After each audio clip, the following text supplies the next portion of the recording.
this class we are going to study about nucleus. It is most important organelle in the cell because it is called control room of the cell. Why? Because it is having genetic material, that is DNA. And this DNA molecule is actually controlling our lot of controls in our body, not only in our body but in all living organisms like microorganisms, plants and other animals, right? So this DNA is really very important. It is responsible for color of my iris, it is responsible for skin pigmentation and many more features, right? So let's study about nucleus as a cell organelle. Now we will draw a diagram first and then we will go ahead, right, about other features of nucleus as well. So let's draw the diagram of nucleus.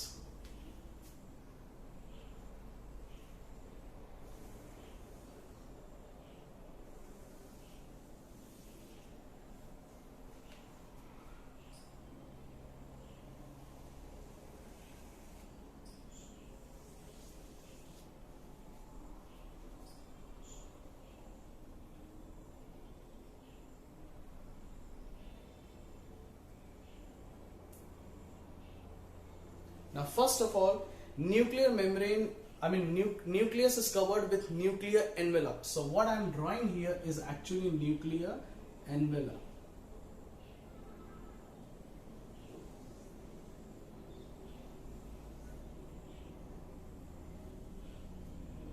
So this is called nuclear envelope, right?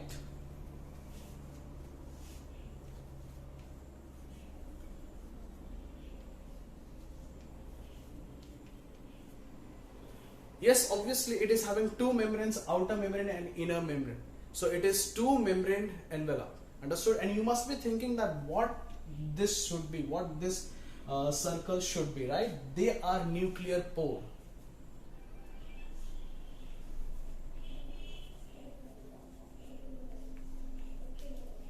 They are not simply pore. It is not like anything can pass through it. Passing of anything through this pore is highly controlled. They are like checkpoints from where only some RNA molecule can exit or can have entry, or protein molecules can have exit or entry. Understood? So it is highly selectively pore, right, through which only certain chemicals can pass. So that kind of thing is called nuclear pore, and it is present in nuclear membrane. And obviously here two membranes get fused with each other. Now it is something which is not getting in our mind, right? But let me explain you.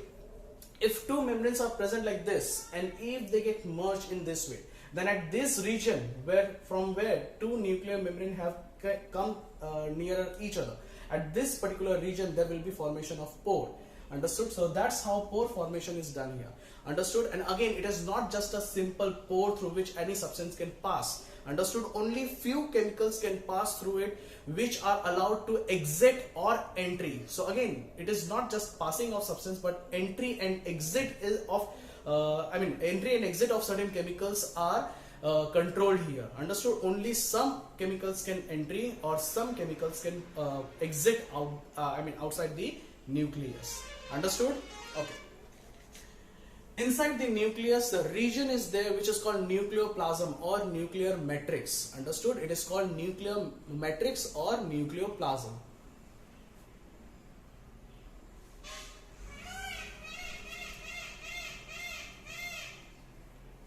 Obviously, this nuclear membrane is separating two different regions, that is nucleoplasm and cytoplasm. Cytoplasm is present outside the nucleus and nucleoplasm is something which is present inside the nucleus. Understood? So this nuclear membrane is separating these two regions. Understood? And don't let chemicals of these two regions get mixed with each other. Understood? Okay. Now inside the nucleus, in nucleoplasm,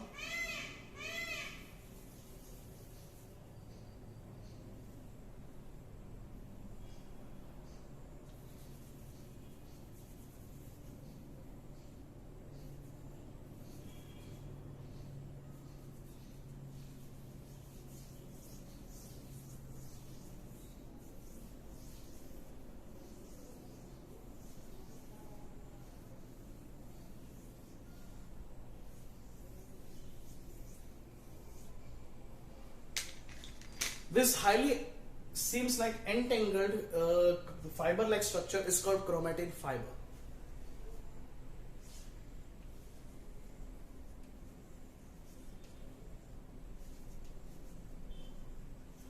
and this circular region, or I should say spherical region, is called nucleolus.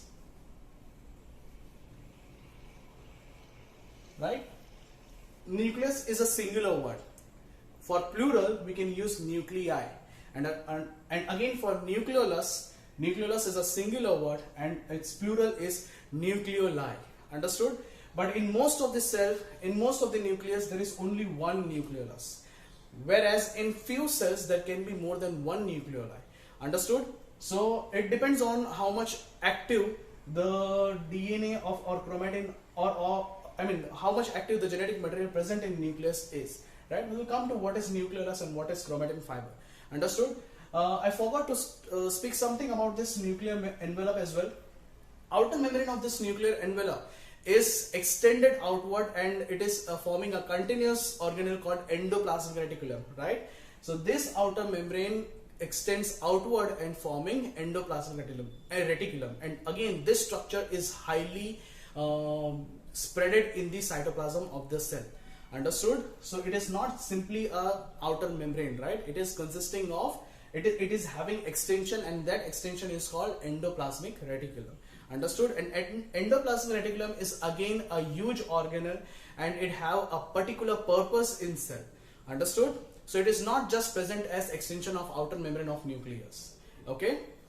So as endoplasmic reticulum is also having a ribosome solid outer surface, this particular organelle is also having ribosome on its outer membrane.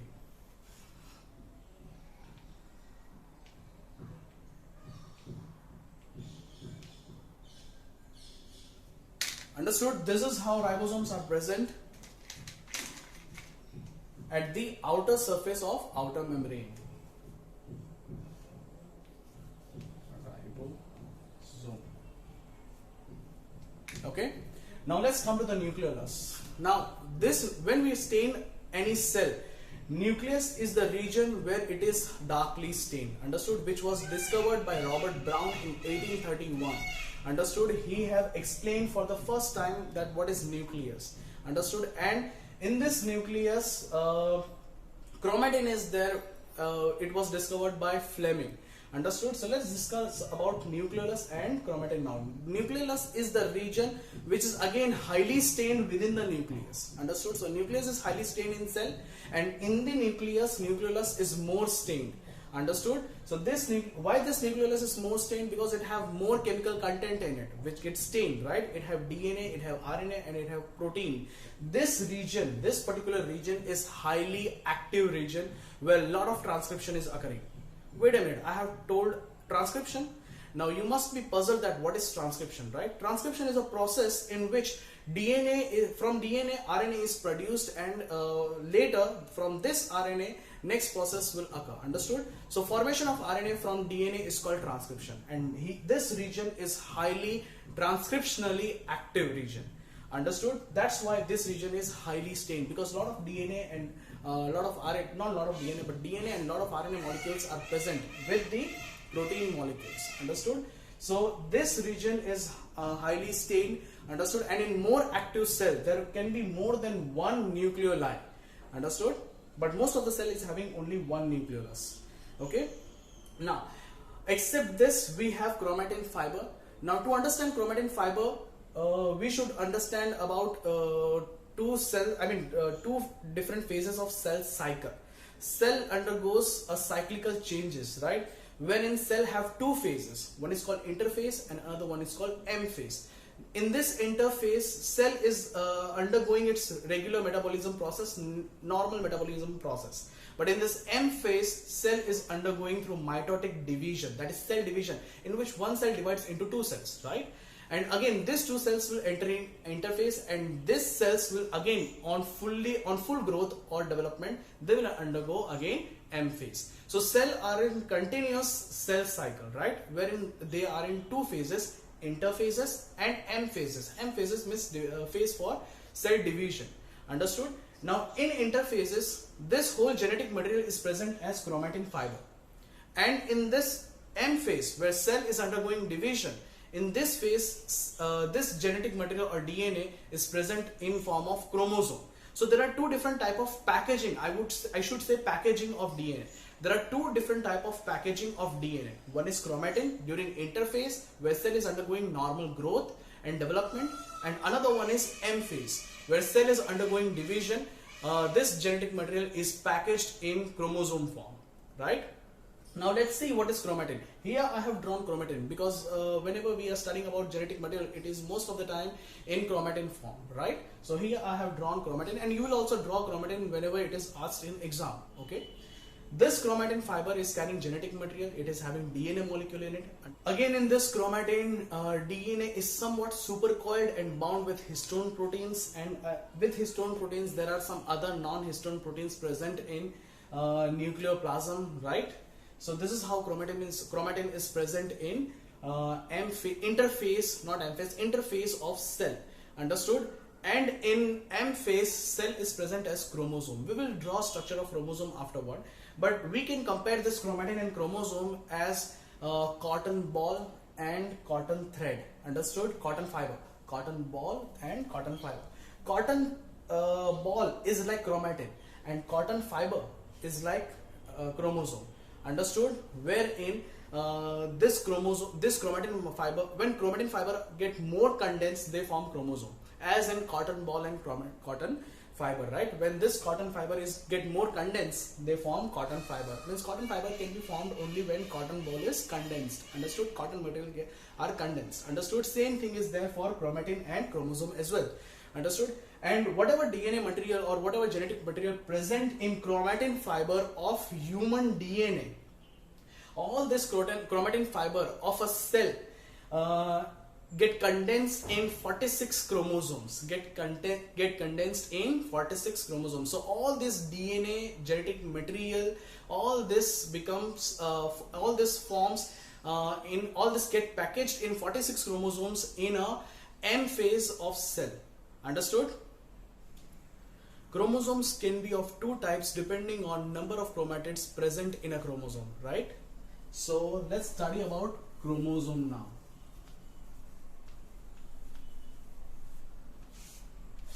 First of all, why it is called chromosome? Because this chromosome get darkly stained when it is stained by Giemsa or any other such stain, right? Chrome means color and zome means body. When this structure are stained during M phase, during mitosis phase, when cell is undergoing division, this structures have absorbed more stain and get colored in the microscope. I mean in the view of microscope, right? That's why it is called, they are named chromosome, understood? In our body there are 46 such chromosomes, and they can be of two types depending on number of chromatids that are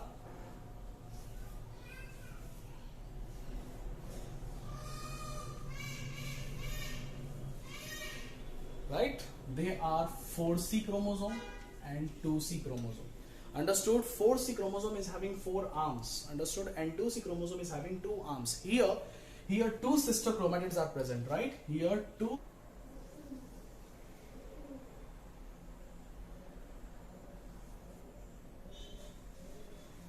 So in this way, here 2 sister chromatids are present. One is this and another one is this. Two chromatids of a chromosome are called sister chromatids of each other. They are called sister chromatids of each other. Wherein here in 2C chromosome there is only one chromosome. Now where existence of this kind of chromosomes can be found, that is after M phase. After M phase, cells are having 2C type of chromosomes, right? After M phase means at the beginning of interphase or at first half of the interphase, more than first half of the interphase, the chromosomes are of 2C type, right?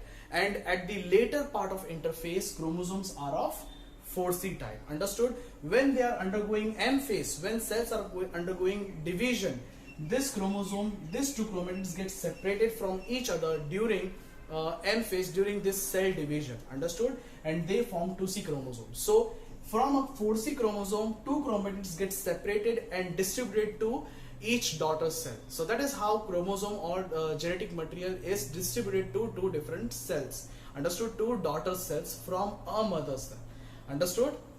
So here this is 4C chromosome that is having 2 chromatids, and 2C chromosome that is having only 1 chromatid.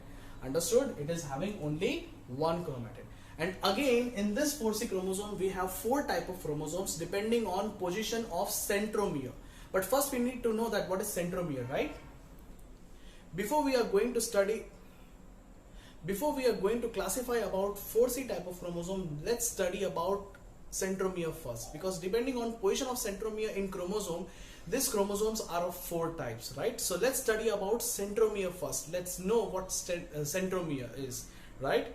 So in any chromosome,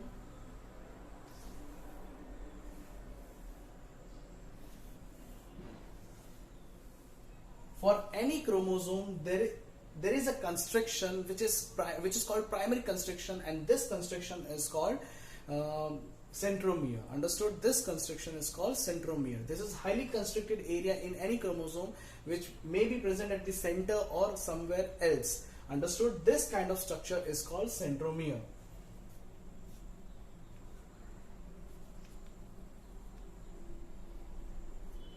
At either side of centromere,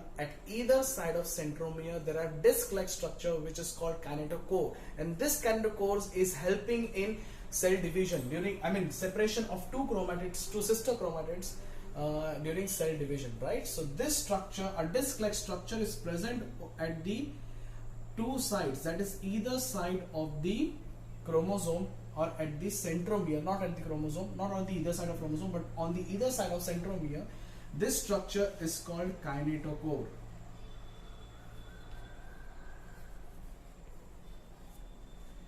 Now if we observe this chromosome, centromere is present at the central region, right? So this kind of chromosome is called metacentric chromosome. This kind of chromosome is called metacentric chromosome.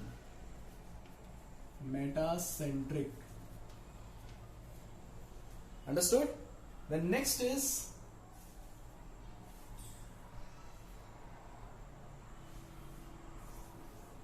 now here we can see that at this side arms are shorter and at another side arms are longer, right? So this kind of chromosome are called submetacentric chromosome, where this centromere is slightly distant from the central region of chromosome, right? It's slightly moved away from the, it is not moved away, but it is present somewhat distant from the central region of chromosome, right? So this kind of chromosome is called submetacentric chromosome.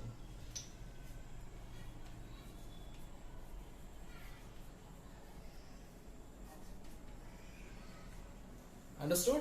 And if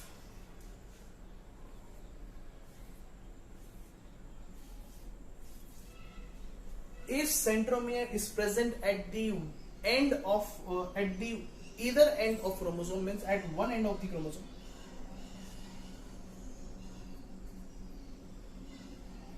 and if centromere is present at towards one end of the chromosome, not exactly at the end of chromosome but near one end of the chromosome, that this kind of chromosome is called acrocentric chromosome, right? This is called acrocentric. And there is one more type of chromosome in which centromere is present almost at the end, right? Almost at the end of almost at one end of the chromosome is called telocentric type of chromosome.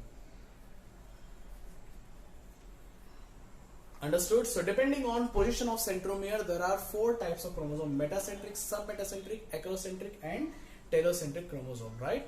Wherein centromere are present at the different regions. Understood?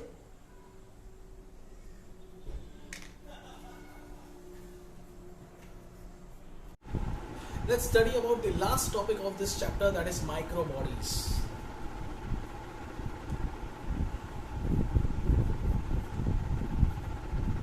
Now this microbodies seems to be very small, but if it is asked in 2 marks, then we need to include 4 points as 4 informations. Now how can we do that? So what are microbodies again? They are many in number,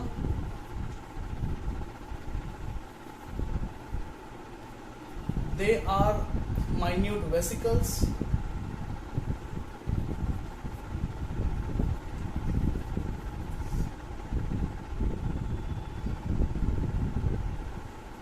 They are membrane bound structures.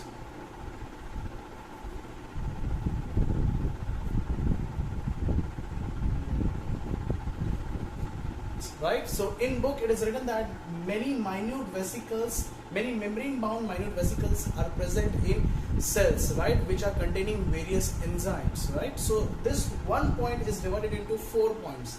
Fourth is containing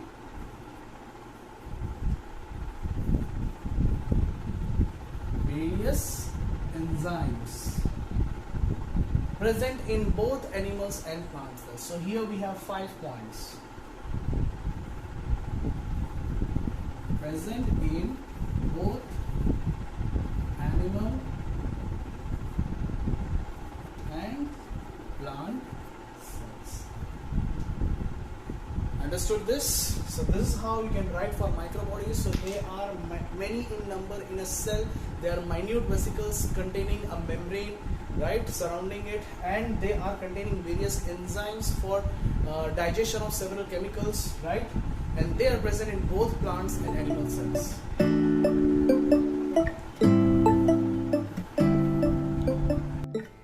If you really like this video, please show it to your friends, share it to your friends at max.